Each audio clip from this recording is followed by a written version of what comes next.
Welcome to the high school version of Locker Room Sports, brought to you by PelicanPreps.com, a sub-site of Rivals.com. Last month in December, the NCAA allowed students to sign their letters of intent early for the first time in its history, and many students in the New Orleans area took full advantage. We'll start off at my high school alma mater, Signees, where defensive end/linebacker Juan Marcell signed his letter of intent with the University of Tulane, so he'll be a Green Wave next season. Staying at Signees, we had Big Dante Carter, a big defensive end. He's been a clog in Signees' defense for the past 4 years. He signed his LOI to Southeastern Louisiana University, so he'll go to Hammond and he'll be a Lion for the next 3 to 4 years. Moving on to Warren Eastern, one of my favorite players this past season, Sheldon Sticks Jones, he made his long-time commitment official when he signed his letter of intent with UTSA. So he'll go up to San Antonio and he'll be a role runner for Coach Frank Wilson, who's also a Signees alumni. So I'm looking forward to seeing what he's going to do next season. Also at Warren Eastern, you have perhaps the best all-around player in the entire city, Damian Tate. He signed a letter of intent with Tulane as well, so he'll go uptown. He'll be a Green Wave, and he'll wreak havoc in the American Athletic Conference for years to come. And also at Warren Eastern, you have receiver Johannes Tyler. He signed with Ball State, so he's going to be a Cardinal. I expect big things from him. Moving on to Landry Walker High School, let's start with Curry Ben, the all-district cornerback. He signed his letter of intent with University of Southern Mississippi. You have Tyron Francis.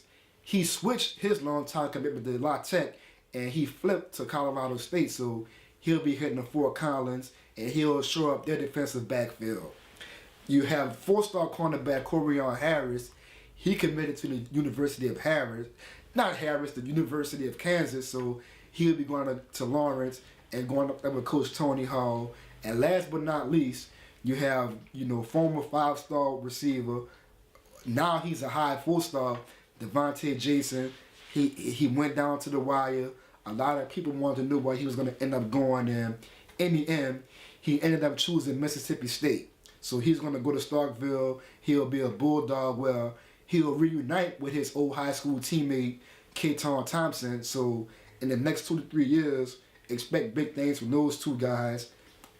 Also a note, on that basketball team, you have what's the guy's first name? His last name is Peters.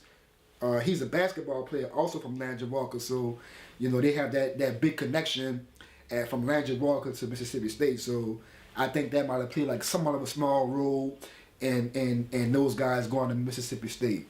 So with that being said, congrats to all the players who signed their letters early, and I'm looking forward to February where we're going to have 2 more big signings. The defensive back at 35, Joe Fauché, and the wide receiver, Lawrence Keys. Those 2 guys are still unsigned. And at Archbishop Rumble, you have the 4-star receiver, Jamar Chase. He's still unsigned. I think at this point, he's down to TCU, Michigan, and LSU, if I'm not mistaken. Joe Fauché, he has a few schools on his radar. I know he has Auburn, LSU, I believe Florida State as well is still in his top 4. And Lawrence Keys, he has LSU, Houston, Notre Dame. He got an offer from Texas after the early signing period, so that kind of worked out for him. So look out for those guys to be signing at some point before February 7th. And last but not least, we have Garland of France, the 3-star running back from Signees, a one-time commit to Texas Tech. He decommitted, and now he's down to 3 schools. He'll also sign on February 7th. He's down to Western Kentucky, Colorado State, and Southern Mississippi. So those are 4 guys you want to keep an eye out on for National Signing Day in February. Good luck to those guys, and congrats to everybody else.